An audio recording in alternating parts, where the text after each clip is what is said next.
श्री कृष्ण कहते हैं, जिससे भी प्रेम करो उसको कभी पूरी तरह से मत बताओ कि मैं आपसे प्रेम करता हूं या करती हूं। सामने वाले को जिस दिन समझ आ जाएगा कि तुम उसे गहन प्रेम करते हो, उस दिन से वो उस रिश्ते में जरा सी भी कोशिश करना बंद कर देगा और वो सिर्फ तुम्हारा फायदा उठाएगा। ये कड़वा है पर सच है। सच्चा प्रेम आपकी इज्जत की धज्जियां उड़ा देगा, आपको आपके घुटनों पर ले आएगा, लेकिन आप टूटेंगे और आपको एक असीम आनंद और ज्ञान की अनुभूति होगी। अगर पहले दर्द झेलने की हिम्मत हो तो किसी से दिल लगाएं, वरना ना लगाएं। एक बार अर्जुन ने श्री कृष्ण से पूछा, केशव तुम्हारे सबसे नजदीक कौन है? कृष्ण ने कहा, हे पार्थ, वो इंसान जिसके पास बदला लेने की शक्ति हो पर उसने फिर भी माफ कर दिया हो। ऐसा इंसान सदैव मेरे करीब होता है। जिस इंसान की सोच और नीयत अच्छी होती है, भगवान उसकी मदद करने किसी ना किसी रूप में जरूर आते हैं। सौभाग्यशाली होते हैं वो लोग जिन्हें समय और समझ एक साथ मिलते हैं, क्योंकि अक्सर समय पर समझ नहीं आती और जब समझ आती है तो समय हाथ से निकल जाता है। जिंदगी में हर मौके का फायदा उठाओ, पर किसी के भरोसे का नहीं। मौन रहने पर मूर्ख भी विद्वानों की कोठी में आ जाता है। हर रिश्ते की एक मर्यादा होती है और हमें उस मर्यादा को कभी तोड़ना नहीं चाहिए, क्योंकि जब रिश्तों की मर्यादा टूट जाती है तो बहुत कुछ खत्म हो जाता है। जब इंसान अपनी गलतियों का वकील और दूसरों की गलतियों का जज बन जाए तो फैसले नहीं, फासले होते हैं। कभी किसी की बुराई मत करो, क्योंकि बुराई तुम में भी है और जुबान दूसरों के पास भी है। सच्चा स्नेह करने वाला केवल आपको बुरा बोल सकता है, पर कभी आपका बुरा नहीं कर सकता, क्योंकि उसकी नाराजगी में भी आपकी फिक्र और दिल में आपके प्रति सच्चा स्नेह छुपा होता है। ये सत्य है, लोग अकेलेपन से डरते हैं, परंतु ये भी सत्य है कि कई लोग अकेलेपन में ही सुधरते हैं। अगर हर कोई आपसे खुश रहे तो निश्चित है आपने अपने जीवन में बहुत से समझौते किए हैं, और अगर आप खुश हैं तो ये निश्चित है कि आपने लोगों की बहुत सी गलतियों को नज़रअंदाज किया है। शरीर तो एक दिन छूट ही जाएगा, इसके साथ ही इससे जुड़े सगे संबंधी, धन संपत्ति आदि भी छूट जाएंगे। इसलिए ये सब कुछ माया है, साथ तो केवल आपका कर्म और भक्ति ही जाएगी। इसलिए सत्कर्म और भक्ति रूपी धन को एकत्रित कीजिए। मनुष्य कितना भी गोरा क्यों ना हो, परंतु उसकी परछाई सदैव काली ही होती है। मैं श्रेष्ठ हूँ, यह आत्मविश्वास है, लेकिन मैं ही श्रेष्ठ हूँ, ये अहंकार है। इच्छा पूरी नहीं होती तो क्रोध बढ़ता है, और पूरी होती है तो लोभ बढ़ता है। इसलिए जीवन में हर स्थिति में धैर्य बनाए रखना ही श्रेष्ठता है। जीवन में ऊंचा उठने के लिए पंखों की जरूरत केवल पक्षियों को ही पड़ती है। मनुष्य तो जितना विनम्रता से झुकता है उतना ही ऊपर उठता है। जीवन में कभी निराश मत होना, क्या पता कल ही वो दिन हो जिसका तुम्हें बरसों से इंतजार था। समझदार व्यक्ति जब संबंध निभाना बंद कर दे तो समझ लो कि उसके आत्म सम्मान को कहीं ना कहीं ठेस पहुंची है। व्यक्ति जो चाहे बन सकता है अगर वो ध्यान लगाकर इच्छित वस्तु का चिंतन करे और उसके लिए लगातार मेहनत करे। बुद्धि को छोड़कर भावनाओं में बहने वाले जीवन में मूर्ख बनकर रह जाते हैं, क्योंकि भावनाएं ज्यादातर हमें बेतुकी चीजों की ओर खींचती है। इसलिए बुद्धि के हिसाब से काम करें, भावनाओं के हिसाब से नहीं। अपनी प्रार्थना और अपने कर्मों पर विश्वास रखिए। भगवान आपको वो सब देगा जो हर हाल में आपका है। अगर अकेलापन है तो उसे एक वरदान समझिए, क्योंकि परमात्मा ने तुम्हें खुद में सुधार लाने का थोड़ा अधिक समय दे दिया है। तुमने खुद को कमजोर मान रखा है, वरना जो तुम कर सकते हो वो कोई दूसरा नहीं कर सकता। साथ रहकर जो छल करे उससे बड़ा शत्रु कोई और नहीं हो सकता, और जो हमारे मुंह पर हमारी बुराइयां बता दे उससे बड़ा हमारा मित्र कोई नहीं हो सकता।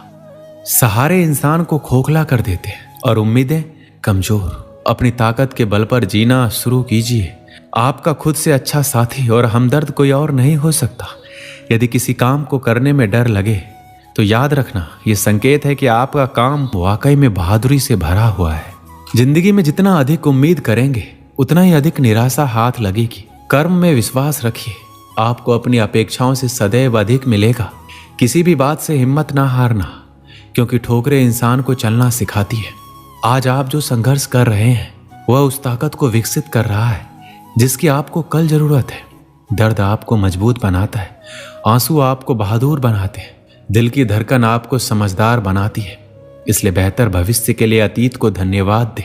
एक सामान्य व्यक्ति भगवान से यह प्रार्थना करता है कि मुझे समस्याएं मत दो, लेकिन एक महान व्यक्ति भगवान से यह प्रार्थना करता है कि मुझे समस्याओं का सामना करने के लिए शक्ति दो।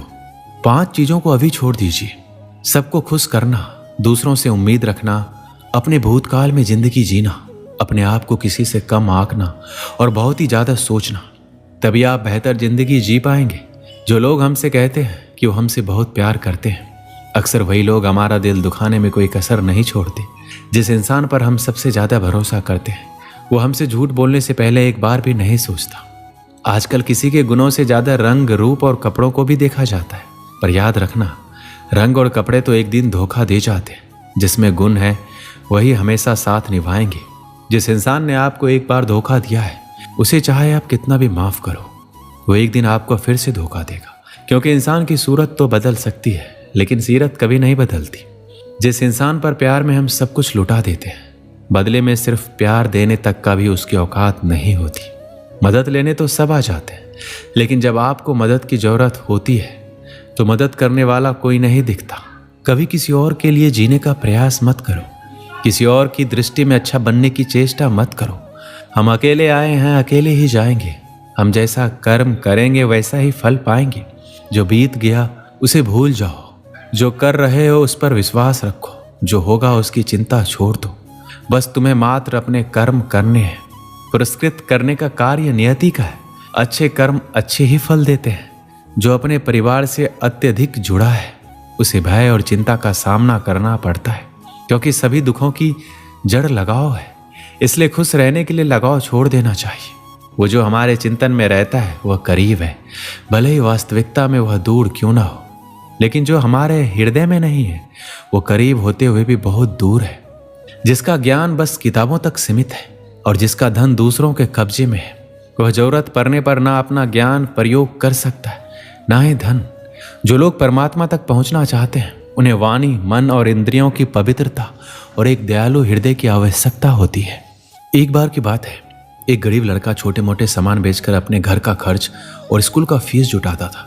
वह बहुत मेहनती और ईमानदार था। हर रोज की तरह वह सामान बेचने गया और सामान बेचते बेचते थक गया। उसे भूख भी लग गई, इसलिए उसने सोचा कि अगला जो भी घर आएगा मैं वहां पर सामान के बदले पैसे नहीं बल्कि खाना मांग लूंगा, ताकि मेरा पेट भर जाए और मैं अच्छे से काम कर सकूं। ऐसा ही सोचकर वह अगले घर की तरफ बढ़ा और दरवाजा खटखटाया। दरवाजा खुला तो एक लड़की बाहर आई। यह उसे देखकर कुछ बोल ही नहीं पा रहा था कि उसे सामान के बदले पैसे नहीं बल्कि खाना चाहिए। वह इतना थक चुका था, उसके अंदर कुछ भी समझने की क्षमता नहीं थी। वह जल्दीबाजी में बोल पड़ा, मुझे पानी चाहिए। लड़की ने उसके चेहरे की तरफ देखा। वह काफी थका हुआ और परेशान लग रहा था। वह समझ गया कि इसे बहुत जोरों की भूख लगी है, इसलिए वह बिना बोले ही पानी के साथ खाना भी ले आई। लड़के ने खाना लिया और खाने लगा। खाना खाने के बाद उस लड़की से कहा, आपने मुझे खाना दिया, उसके बदले आप मेरे सामान में से जो चाहे ले सकते हैं। लड़की बोली, मुझे आपके सामान में से कुछ नहीं चाहिए। मैं आपकी हालत देखकर समझ गई थी कि आप थके हुए, परेशान लग रहे हैं, इसलिए मैं आपके लिए पानी के साथ खाना भी लेकर आई।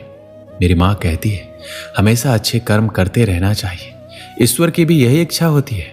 ऐसा कहकर लड़की ने दरवाजा बंद कर लिया। लड़का ने उसे धन्यवाद कहा और अपने घर की ओर चल दिया।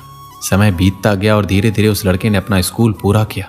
अब वह कमाने में थोड़ा सक्षम हो गया, इसलिए उसने ये निश्चय किया कि वो डॉक्टर बनेगा। उसने एक अच्छे कॉलेज में एडमिशन लिया और काम के साथ साथ कॉलेज की फीस भी भरता गया। अब वह लड़का एक बहुत ही बड़ा डॉक्टर बन चुका था। बरसों बाद एक महिला उसके अस्पताल में भर्ती हुई, जिसकी हालात बहुत नाजुक थी। जब उस लड़के ने उसे देखा तो वह समझ गया, ये तो वही लड़की है जिसने मुझे बरसों पहले पानी के साथ खाना भी दिया था। अब डॉक्टर किसी भी कीमत पर उस लड़की को खोना नहीं चाहते थे, इसलिए उन्होंने अपने सीनियर डॉक्टर से बात करके उन्हें बुलाया और अच्छे से अच्छा इलाज करवाकर लड़की की जान बचा ली। लड़की के परिवार वालों के पास इतने पैसे नहीं थे कि वो अच्छा से अच्छा इलाज करवा पाए, लेकिन डॉक्टर ने उसे अपने पैसों से उस लड़की का इलाज करवाया। डॉक्टर ने एक लिफाफे में बिल के साथ एक चिट्ठी भी लिखकर डाल दी और उस लड़की तक पहुंचा दिया। जब उस लड़की ने लिफाफा खोला तो उसने पाया कि उसका बिल तो पहले ही भरा जा चुका है। यह देखकर उसे आश्चर्य हुआ कि आखिर मेरा बिल भरा किसने। इसके बाद उस लिफाफे में पड़ी चिट्ठी को खोला, जिसमें लिखा था, आपका बिल अभी नहीं भरा गया है, यह तो आपने बहुत साल पहले ही भर दिया है। एक लड़के को पानी और भोजन देकर यह बात आपको आज पता चली, इसे पढ़ते ही उस लड़की को याद आया कि उसने बहुत साल पहले एक लड़के को भोजन और पानी दिया था। तभी डॉक्टर साहब उसके पास आ खड़े हुए और बोले, अब कैसी तबीयत है आपकी? लड़की बोली, डॉक्टर साहब मेरी तबीयत बिल्कुल ठीक है, मैं जानना चाहती हूँ कि मेरा बिल भरा किसने? डॉक्टर बोला, मैंने आपका बिल भरा है। मैं वही लड़का हूँ जिसे बरसों पहले आपने पानी और भोजन दिया था। आज मैंने आपके अच्छे कर्मों का फल लौटा दिया है। लड़की बोली, आपको देखकर खुशी हुई कि आपने मेहनत करके इतने बड़े डॉक्टर बन गए। आपका बहुत बहुत धन्यवाद जो आपने मेरे लिए इतना किया। डॉक्टर बोला, मैंने आपके लिए कुछ नहीं किया है, जो आपने किया है वही लौट कर आपके पास आया है। आज मेरे अनुभव ने मुझे बता दिया कि मनुष्य जो करता है वही लौट कर उसके पास आता है। इस कहानी से हमें क्या सीख मिलती है कि अच्छे कर्म कभी व्यर्थ नहीं जाते। लड़की का एक छोटा सा काम जिसने उस लड़की की भूख मिटाई थी, आज उसके जीवन का सबसे बड़ा सहारा बन गया। ये कहानी हमें प्रेरित करती है, हमें दूसरों की मदद करने के लिए तैयार रहना चाहिए और अच्छे कर्म करते रहना चाहिए, क्योंकि अच्छे कर्मों का फल अवश्य लौटता है, भले ही देर से क्यों ना लौटे।